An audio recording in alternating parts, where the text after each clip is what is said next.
In this box right here is gonna be the most expensive bike I have ever reviewed. For the price of the bike inside this box, I could have bought both my Polygon e-bike and my fully upgraded Colossus N9 Enduro bike right here.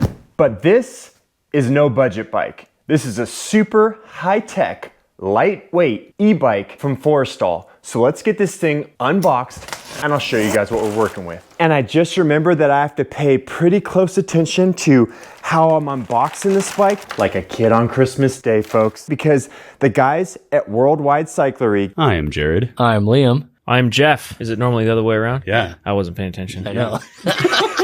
Gave me 30 days to ride and review this bike and give them my overall thoughts and impressions, and then I gotta ship this thing back.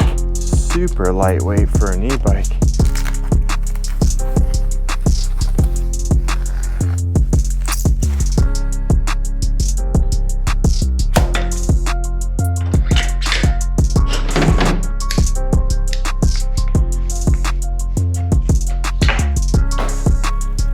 This is a Forestal Siryon Diode, which is Forestal's top spec electric enduro mountain bike, which means it has 170 millimeters of front and rear travel. The bike originally cost $14,399 and is currently on sale for just over $10,000. And for that price, I know there's a lot of you guys out there thinking this bike had better be perfect, but is it? If you're looking for a super rare, ultra lightweight EMTB, the Forestal could be perfect for you. This bike comes in at 43 pounds, 13 ounces, which is also about 19.71 kilograms for you European folks. Now you compare that to a full-size e-bike like my Polygon N8E right here, and you can see that bike comes in at 26.4 kilograms or over 57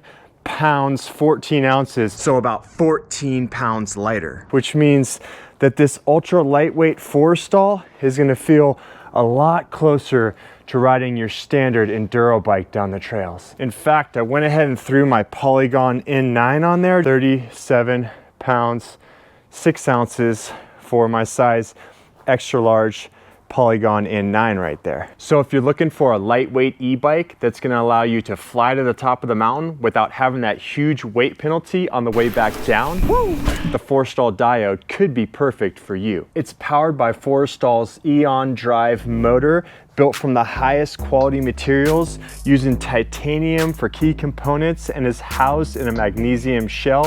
Forestal claims that without assistance, the Eon Drive is completely disengaged, bringing zero friction to the transmission, which means you could pedal this bike just like a normal bike, even if the battery died. With 60 Newton meters of torque and a 350 watt-hour battery, offering rapid charge technology that brings the Aurora to 80% capacity in just 84 minutes. So this bike could be perfect if you're a weekend warrior like me, trying to squeeze every bit out of those weekend rides without wasting your time waiting around for your e-bike to recharge. And you're gonna look good while you're doing it. You just take a look at the lines on that carbon frame right there. I love that Forestal logo, how it's got that kind of oil slick tinting to it. SRAM X01 wireless shifting. You got the wireless dropper post on there. This cutout in the top of the frame right here, I just love the way that looks. Got that fancy Olin suspension on there. Super fancy, high-end, made in Italy brakes. Let's get this powered up real quick. So you can see right here how you can kind of pan through. It's got the maps you can set up. I gotta take a little bit of time to get used to this, but it's basically like an Android phone on the top of your bike right here. This bike has way more than I could possibly cover in this initial video. I'll be doing long-term review videos on this bike as well. But right now, it's time to take this bike out on a trail and see if all that fancy tech, all those high-end components equal a bike that performs great on the trail and is worth that hefty price tag.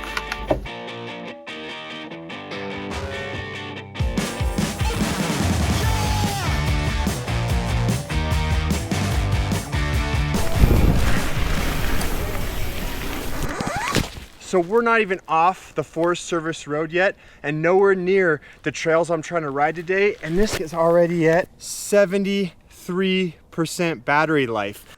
All right, so we're back at the shop. I'm gonna go ahead and get this battery charged back up.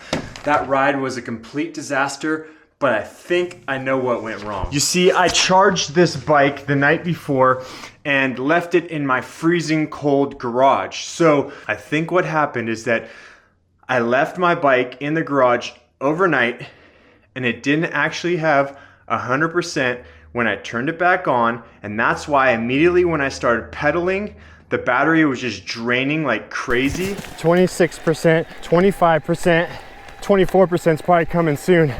This thing is just blowing through battery. Battery down to 10%. Now the battery on this bike is only a 360 watt hour battery, so I knew it was small, but that was still draining way too fast. However, I think it was due to the fact that I left it in the freezing cold garage the night before, so when I got out to the trailhead, when it was saying 100%, it wasn't actually at 100%, and that's why that battery drained down so fast. Total distance of 10.32 miles, and this thing went through 90% of its battery. So now we got to get this bike charged back up all the way to 100% and then take it back out on another test lap to see how this thing performs. A few moments later. All right, so it's now been 2 hours. We're gonna go ahead and get this thing unplugged, check if it's at 100%. Fun fact is you actually have to close the door on this Forestal before it'll power on.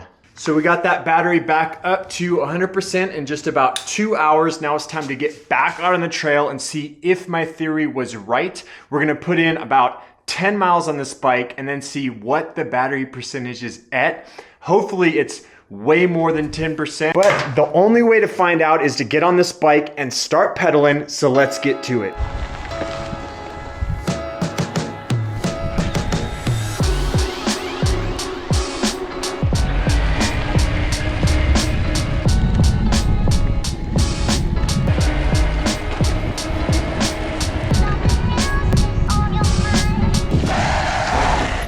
Over 10 miles, still got, what is it, 53% battery left.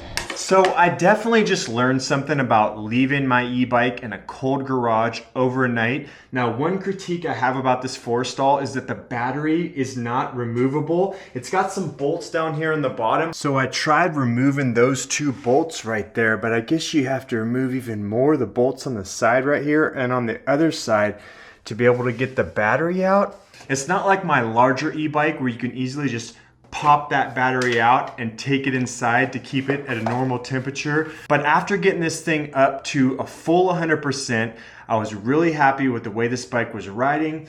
This e-bike puts out up to 250 watts of power and 60 Newton meters of torque. So I was in that full power mode, crushing it the entire way as fast as I could push. 5 miles right there in 18 minutes.